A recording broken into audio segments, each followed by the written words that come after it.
Bonjour mesdames, mesdemoiselles et messieurs, les amis de l'émission Exol News.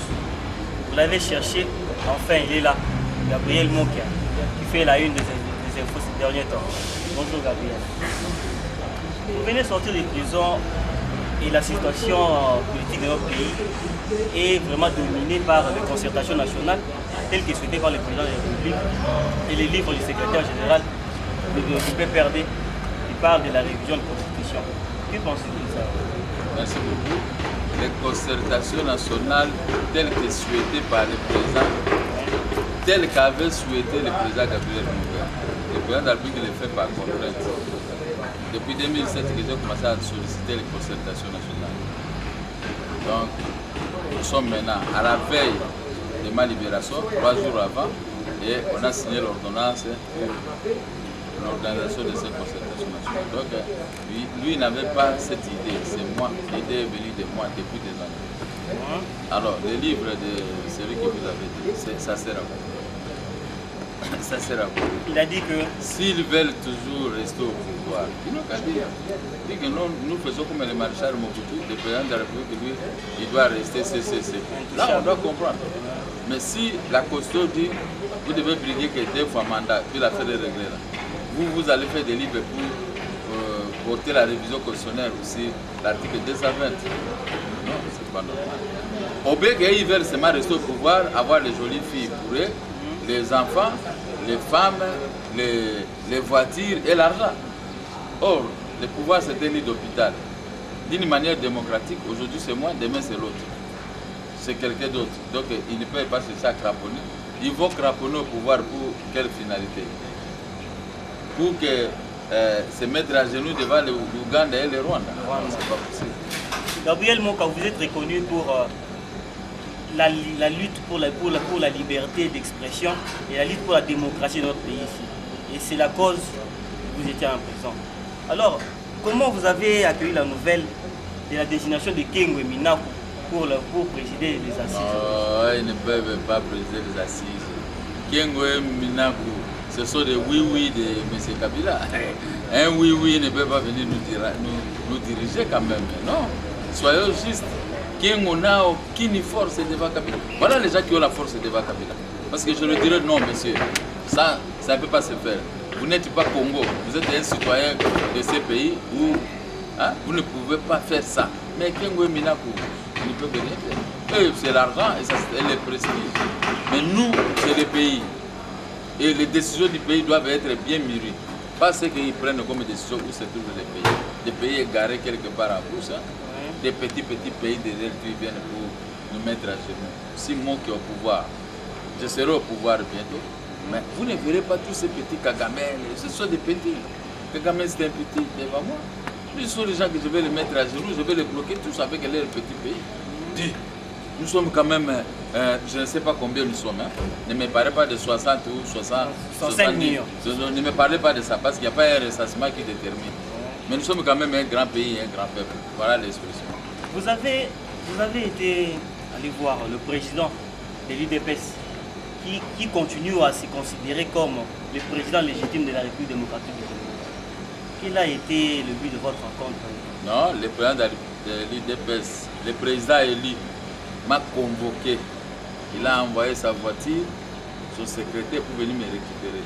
Il m'a fait cet honneur-là. Je suis arrivé là-bas à sa demande pour m'interroger à 3 points. 1. Pourquoi moi j'ai été arrêté? 2. Comment j'ai vécu en prison?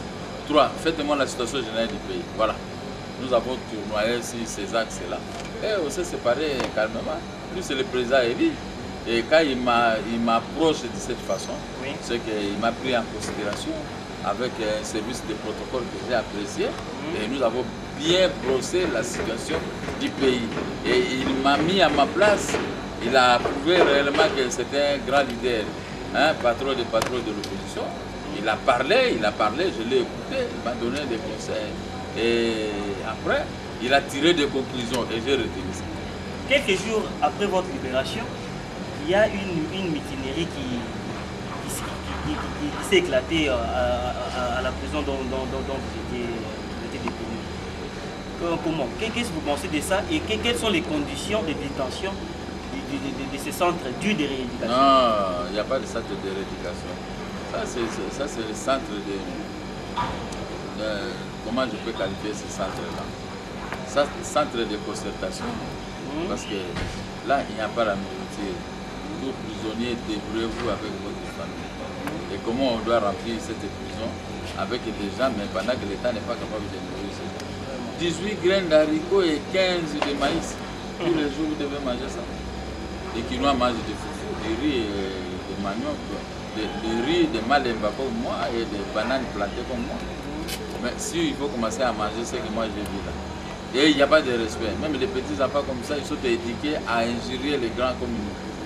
Bon, ça, je ne vais pas y revenir. C'est pas pour rien que je suis à la maison ici pendant 2 semaines, parce que je n'arrive pas à me remettre de tout ce qui m'est arrivé en prison.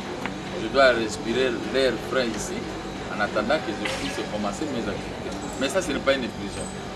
Il n'y avait pas de mutinerie. Hein? Il y avait seulement un problème des humeurs entre les 2 directeurs et autres.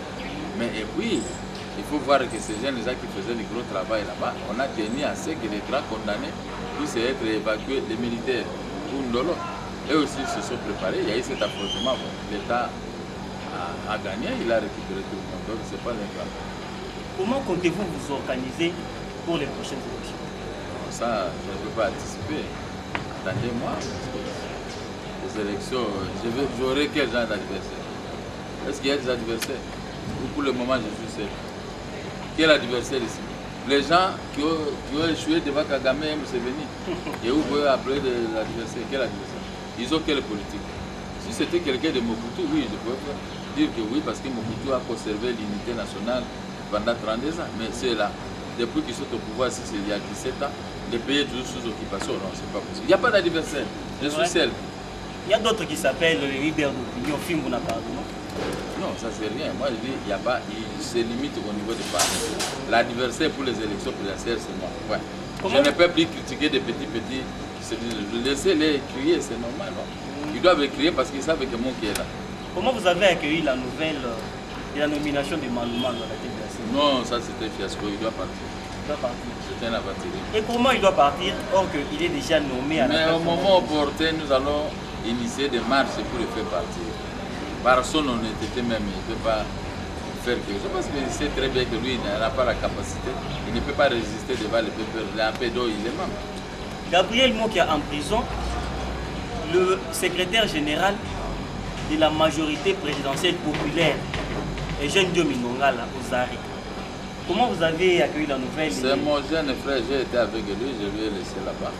Je ne suis pas d'accord. Si on veut neutraliser un adversaire, on l'acquise de tout le monde. C'est ça, donc l'arrestation de John, ça c'est une simple aventure. Laissez-les faire ça. Mais John finira par quitter cette petite prison-là inutile. N'est-ce pas? Gabriel Mokia, enfin dehors, quel est votre mot de la fin pour tout le monde? Le mot de la fin, tout le monde sait que j'ai trouvé une croissance incendiaire que le gouvernement est en train de guerrer, alors que le gouvernement sait très bien qu'il n'y a pas la production. Et s'il y a la production, dans quel domaine? On nous dit avant de parler de la croissance à 2,5 ou à 8,5, il n'y a pas de croissance. Donc je dis seulement, c'est avec regret que les intellectuels, les économistes puissent commencer à tromper les Congolais. Mais pas tous les Congolais, nous sommes là. Je les ai posé la question, dans quel domaine il y a cette croissance? Qu'est-ce qu'est la croissance? Je les ai posé la question que chacun puisse me définir qu'est-ce qu'est la croissance. Mais comme ils n'arrivent pas à me définir réellement, bon, c'est rien, il ne faut pas suivre ça. Ça, ce sont des petits abattus. Ils n'arrivent pas à payer les dettes des Congolais. Et quelle croissance? Mesdames et messieurs, l'homme reste égal à lui-même. Il était en prison, maintenant il est dehors. Vous l'avez. Et je suis très content de les recevoir dans cette émission. On va se voir dans un numéro. Merci Gabriel.